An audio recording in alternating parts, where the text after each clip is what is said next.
Okay, so here I am. I just got home from the store. The car, grabbed the groceries, went to lock the door, and all of a sudden it started going crazy.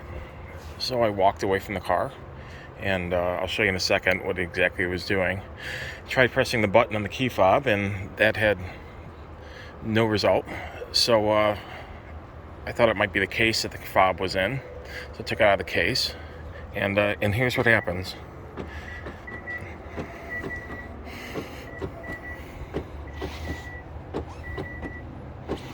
Yet if I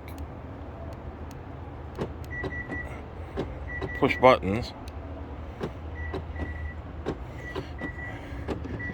lock, unlock, unlock, lock.